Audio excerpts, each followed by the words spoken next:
Alors, Ernestine. Votre enfant a failli se suicider. Quelle attitude adopter? Marielle, elle a déjà son point de vue. C'est comment? On est là. Alors pour moi, je cherche d'abord à connaître la raison pour laquelle l'enfant voulait se suicider. Après, je lui donne les conseils et je clôture par la prière. Voilà. Il y a Isabelle Gayande, c'est comment? On est là. Pour ma part, je dois d'abord connaître la raison de son suicide, car nous savons tous que devant une telle ou un tel acte, c'est grâce à ça que je peux connaître comment prendre l'enfant et l'amener à la raison. Voilà. Yes.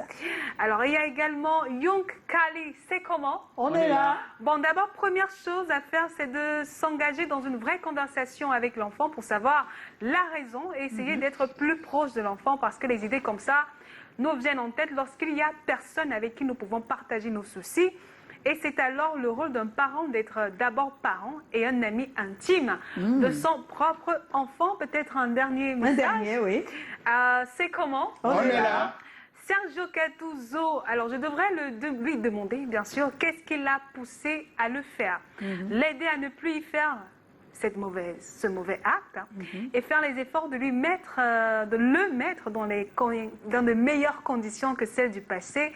En plus, je lui donnerai des avantages et les inconvénients du suicide. Et je lui prendrai des exemples simples et faciles pour permettre d'améliorer sa capacité de compréhension, à comprendre certaines choses de la vie, lui proposer de faire une sortie de balade pour qu'il comprenne que la vie est belle et précieuse devant Dieu et les hommes. Question de se changer les idées en espérant qu'il prendra la bonne décision et la meilleure. Juste dire qu'il n'y a pas d'avantage au suicide, comme le dit le téléspectateur. On va tout de suite écouter les avis des uns et des autres dans les rues de Douala. C'est parti. Je vais essayer de comprendre pourquoi il voulait commettre un tel geste dès le départ. Et si possible, l'amener chez un psychologue. Je veux seulement le conseiller. Je ne peux faire de pareilles choses dans la vie. Il faut toujours sauver cet enfant. C'est une imbécile de faire suicider. C'est pas permis, c'est pas autorisé, c'est pas bon. Même Dieu ne le permet pas. Un enfant qui a eu une tentative de suicide a besoin de beaucoup d'aide. Donc je pense qu'il y a des spécialistes dans le domaine et je crois que sa famille devrait se rapprocher de ce type de personnes. De le prendre patiemment, ne pas le brutaliser, l'amener à comprendre que ce qu'il a fait, le geste qu'il a posé n'est pas bon et corriger. Du moins, essayer de l'encadrer beaucoup plus et lui donner beaucoup de conseils. Et être à son écoute, être attentif, qu'il sente qu'on l'aime. Lui donner un peu d'amour, beaucoup d'affection. Ça dépendra. Je vais chercher d'abord à savoir ce qui lui a poussé au suicide. On va essayer d'en parler pour trouver une solution par rapport pallier à cela, quoi. Parce que les jeunes d'aujourd'hui, c'est parfois un peu compliqué. Il faut plus de dialogue. Donc je crois qu'on va s'asseoir, on va essayer de voir ce qui lui a poussé au suicide. Déjà, on rend grâce à Dieu si elle n'a pas pu mourir. Donc on essaie d'en parler, de voir, de trouver des solutions à cela, quoi. On va chercher à le mettre à l'abri parce que peut-être on ne sait pas ce qui s'est fait, ce qui était dans sa tête. Peut-être il manque de travail, parce que c'est cela, on se débrouille pour qu'il soit bien à l'abri. C'est un enfant sur le terrain, sinon il va succomber un jour sur les pas. C'est bien comment? Je veux dire, dans tous les mouvements qu'il peut faire, il faut le suivre de près. Il faut quelqu'un pour le contrôler tout le temps, à tous ces niveaux.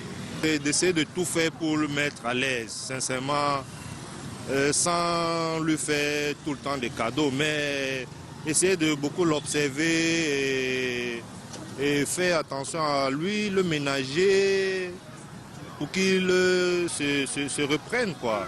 L'amener petit à petit à comprendre que le geste qu'il a fait n'est pas bon, que ce n'est pas une bonne chose. Et il ne faut pas, quel que soit le problème, le dialogue est très important. Quand tu as un problème, il faut le soumettre. Il faut parler à quelqu'un pour se libérer. Plus regardant lui, plus attentionné si on veut, mais pas sévère parce que ça ne servira à rien. Un enfant déjà qui a eu cette idée de suicide, je crois que non, on ne peut pas, non. Non plus attentionné surtout. Voilà, c'est dit. Je pense qu'on a eu beaucoup de bonnes réponses. On a les beaucoup de choses à dire, nous, ici. Mais on va quand même dire un mot chacun. On commence par toi, Ernestine. Si je trouve mon enfant dans cette situation, honnêtement, sur le coup, moi, je vais pleurer. D'abord, en tant que parent, ça va me faire énormément de peine de voir mon enfant qui a eu, même ne serait-ce que l'idée de se suicider. Ça prouve que quelque part, peut-être, j'ai failli en tant que dans ma responsabilité de mère. Et après, je vais l'embrasser, remercier Dieu du fond du cœur. Vraiment, Seigneur, merci d'avoir fait en sorte que cela n'arrive pas parce que Oui, le c'est pire ça. aurait pu arriver. Mais parce que tu es fort, voilà, tu as su nous l'éviter. Ensuite, l'appeler, lui servir tout ce qu'il veut à manger, je ne sais pas, ce qu'il a envie de manger. S'il d'ailleurs il a un peu d'appétit. Parce que des fois, ils n'ont pas d'appétit Oui, à ce moment-là. et on s'assoit, on discute, on rigole, on parle cœur à cœur et on essaye de percer l'abcès. Pour ma part, dans le dialogue sincère et vrai. C'est très important. C'est vrai que les jeunes aujourd'hui sont très Il susceptibles. y a beaucoup qui sont introvertis. Hein. C'est compliqué. Des fois, ils ne veulent pas parler malgré tous les efforts. Et il faut trouver peut-être son point faible, trouver la personne avec qui il s'entend ou avec qui il essaye de dire des mots, peut-être. Oui. Oui, C'est pour une essayer de alternative. percer. Oui, c'est une alternative. Dans le cas où il continue, ou elle continue à fermer la bouche, parce que ça peut continuer après cet échec. Après, pour moi, c'est mon enfant, donc je le connais. Donc, je sais pratiquement ce qui va le pousser à parler ou ce qui pourra lui empêcher. Voilà, simplement. Joe? Et j'observerai d'abord que le cerveau humain et la conscience humaine sont conçus de telle en sorte que de façon naturelle, on va toujours vers ce qui est bien, beau, vers le meilleur, la facilité. Donc c'est peut-être pour ça que quand tu utilises la punition, c'est-à-dire que quand tu infliges le sévice à quelqu'un, ça a tendance à le ramener. Donc si tu as quelqu'un qui est au niveau où il s'inflige à lui-même des sévices, ça sert à rien de... c'est qu'il est complètement déréglé, il faut le remettre dans le bon sens. Donc je pense comme la dame qui disait, si quelqu'un en arrive à vouloir se ôter sa vie, supprimer sa vie, c'est qu'il a peut-être l'impression qu'il est seul au monde. Et on doit commencer par là, lui rappeler jusqu'à quel point, nous on est là, il n'est pas seul, jusqu'à quel point on l'aime. Bon, maintenant comment on s'y prend, je ne sais pas, on va le câliner, on va l'embrasser, on va jouer à la PlayStation, mais je crois qu'on commence par là. C'est-à-dire que le ramener à la raison est absolument l'assistance médicale, spirituelle. On fait ça un bon bout de temps avant de voir autre chose. Autre chose. Callaghan? C'est pas facile, hein. C'est un sujet un peu délicat. Premièrement, il faudrait d'abord que je sache le pourquoi. C'est le pourquoi, moi, qui m'intéresse. Voilà. C'est d'abord le pourquoi. Maintenant, quand je saurai le pourquoi, tout ce que je vais faire, parce que je ne serai pas toujours là. C'est ça. Pour empêcher tout cela. Et je dois amener la personne à la raison. Je dois ramener mon enfant à la raison, les bienfaits de ne pas se suicider. Et ensuite... Les bienfaits de vivre. De vivre, oui, de vivre. Et ensuite, de vivre et d'endurer aussi. Oui, et ensuite, je vais aussi lui dire une des choses. La vie de chacun appartient à soi-même, à chacun. Et c'est chacun qui sait pourquoi il doit être là, il doit vivre pour longtemps, pour faire comme les autres ont fait hier. Nous qui sommes encore vivants. Et voilà, quelques petits conseils. Et moi, je ne vais pas tolérer comme les autres en fonction de la faute. Je vais te dire des mots tels qu'il faut vraiment te ramener à la foi et te dire, sache que la vie, c'est pour toi. Et voilà, si ton souffle s'en va, tu vas partir aussi sur la terre comme ça, et tu iras en enfer de toutes les façons si tu te suicides. Dieu n'aime pas ça. Dieu aime ce qui est bien et Dieu aime de toutes les sortes. Tout le monde a des problèmes, tout le monde a des situations. C'est quand tu traverses des épreuves dans la vie que tu deviens plus fort. C'est plutôt des messages forts aussi qui peuvent passer ou pas. Hein. Ça dépend de l'enfant aussi. Tant mieux. Alors, notre invité, Stéphane.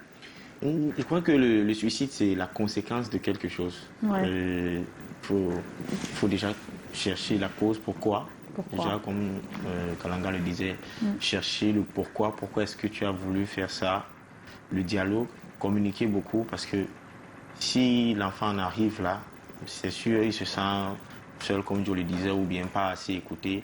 Et si quelqu'un arrive à se dire que la mort est la seule échappatoire, le seul échappatoire, pardon. C'est le.